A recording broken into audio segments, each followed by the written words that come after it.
Shalom, shalom, peuple de Dieu. Que le Seigneur nous bénisse. Le thème que je vais voir avec vous ce matin, tenir ferme dans les épreuves. Tenir ferme quand tout va mal. Tenir ferme quand tout vacille. Est-ce que nous avons encore le même courage d'adorer le Seigneur quand nous sommes dans les problèmes? Avons-nous la même force, la même vigueur? C'est vrai qu'on veut adorer Dieu quand tout va bien. Mais quand tout va mal, est-ce qu'on a encore la force de l'adorer? Jacques 1, le verset 12. Heureux celui qui persévère dans l'épreuve, car sa fermeté éprouvée lui vaudra la couronne de vie éternelle, que Dieu a promise à ceux qui l'aiment. Jacques 1, le verset 2. Il y a une récompense pour l'épreuve que tu subis. Il y a une récompense pour la situation dans laquelle tu te trouves. Le Seigneur a prévu une récompense. C'est la couronne de vie.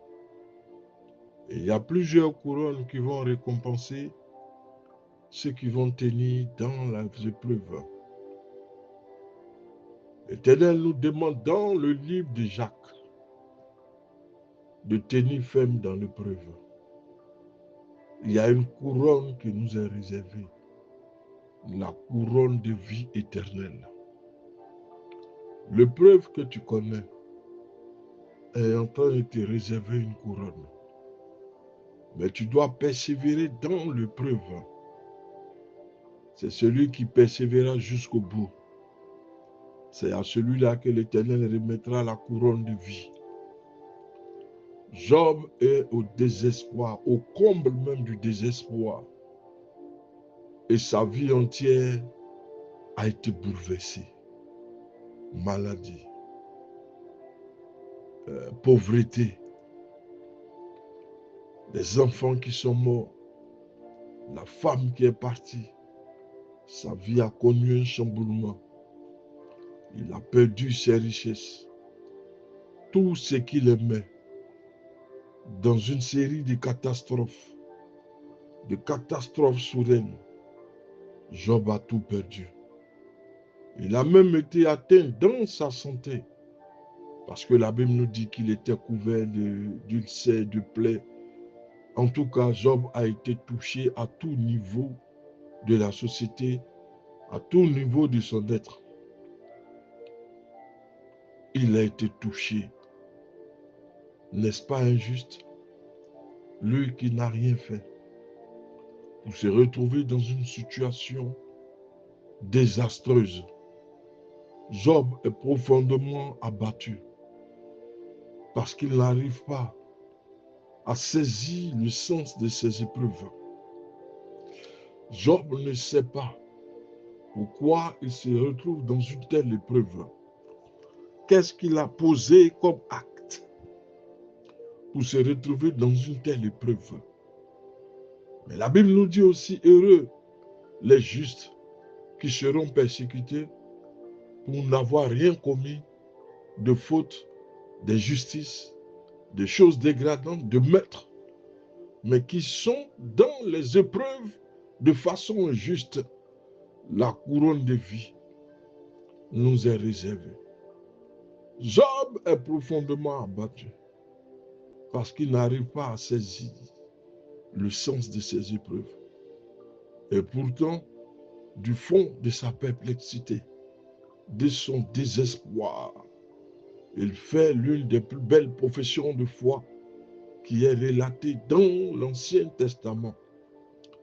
Parlant de l'Éternel, Job déclare ceci dans le livre de Job 13, le verset 15. Voici quand même il me tuerait, je ne cesserai d'espérer en lui. Écoutez les professions de foi de Job. Ce n'est pas celui qui va se lever Parce qu'aujourd'hui, il est dans une épreuve pour profonder le nom du Seigneur. Mais Job espère toujours en l'Éternel. Job sait que c'est de l'Éternel que viendra sa délivrance. Personne d'autre ne pourra le libérer si ce n'est l'Éternel.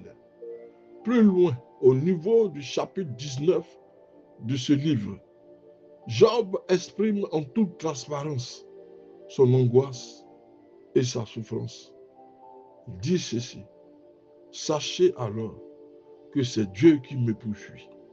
C'est lui qui m'enveloppe de son filet. Job ne parle même pas du diable. Il ne fait pas allusion à Satan. Il ne fait pas allusion aux sorciers.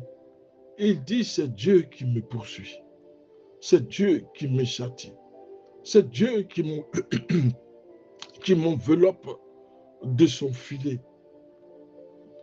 Or, il y a eu un débat sur Job, alors que lui-même n'était même pas informé. Dieu donna la permission à Satan de l'attaquer.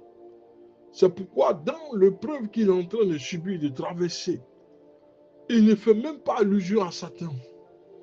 Et il parle de l'Éternel. Parce qu'il sait que les œuvres du diable ne peuvent pas prospérer sur sa vie. Il a marché dans l'intégrité la plus totale. Mais comment se fait-il qu'il se retrouve dans une épreuve qu'il n'a même pas créée, qu'il n'a même pas occasionnée? Il n'a pas posé un acte qui va justifier l'épreuve dans laquelle il se trouve. Il dit, c'est l'Éternel qui me poursuit. C'est l'Éternel qui m'a enveloppé de son filet. Il m'a fermé tout issue et je n'ai pu en sortir. Je suis abandonné de mes proches, de mes intimes. Les amis de Job sont venus le voir pour lui dire, si tu es dans cette épreuve, regarde au plus profond de toi, de ton passé. N'as-tu pas commis une erreur? Parce que tu ne peux pas te retrouver, toi Job l'intègre, tu ne peux pas te retrouver dans une telle situation. Ses proches l'ont abandonné. Même ses intimes, ses enfants sont morts. Sa femme l'a largué parce qu'elle ne supportait pas l'épreuve. Elle ne supportait pas la pauvreté. Elle ne supportait pas les plaies. Job était méconnaissable, mais il est resté attaché à l'Éternel. Dis ceci, je suis abandonné de mes proches.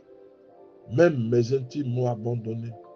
Cependant, même à ce stade de confusion, Job déclare son espérance et sa confiance en Dieu. Il dit ceci, je sais que mon Rédempteur est vivant. Il se lèvera le dernier sur la terre. Je contemplerai Dieu, je le verrai. Il me sera favorable. Mes yeux le verront et non ceux des autres. Job 19, le verset 25 au verset 27. Quelle que soit la situation, Job reste accroché au Seigneur. Quelle que soit l'épreuve, Job sait que son Rédempteur est vivant. Quelle que soit l'épreuve, Job sait qu'il verra son Rédempteur. Quelle que soit l'épreuve, Job sait que l'Éternel le sortira de ce tunnel, de cette épreuve. Il n'a point maudit Dieu comme voulait son épouse, mais il est resté profondément attaché à l'Éternel parce qu'il sait que l'Éternel est vivant. Il sait que l'Éternel ne l'abandonnera pas. Quelle que soit la virulence de l'épreuve, Dieu se manifestera toujours. Job a été divinement inspiré. Il perçoit encore une nouvelle assurance. Il dit ceci, Job 14, 14. J'aurai de l'espoir tout le temps de mes souffrances, jusqu'à ce que mon état vienne à changer. Il ne se plaint pas. Il ne dit pas pourquoi je prie l'Éternel et je suis dans une telle épreuve. Pourquoi je suis l'Éternel? Tout le monde m'a lâché. Tout le monde m'a abandonné. Mais lorsque tu es dans les épreuves, à quoi veux-tu t'attendre? Toi qui avais de l'argent, toi qui nourrissais tout le monde, Mais l'épreuve est venue te frapper. Tous t'ont abandonné, t'ont laissé. Tu te retrouves face à ton destin. Mais Job a persévéré. Il a dit que le Seigneur le délivrera. Il a persévéré, Job 14, 14, il persévère jusqu'à ce que sa situation change. C'est vrai, il est relativement facile d'avoir confiance en Dieu lorsque tout va comme nous le souhaitons. Mais qu'arrive-t-il lorsque les choses vont de travers? Lorsque nous nous retrouvons dans une épreuve que nous n'avons pas occasionnée? Laisse-moi te dire, lis le Job 14, 14. J'aurai de l'espoir tout le temps de mes souffrances jusqu'à ce que mon état vienne à changer. Que le Seigneur nous bénisse. Pasteur Samuel.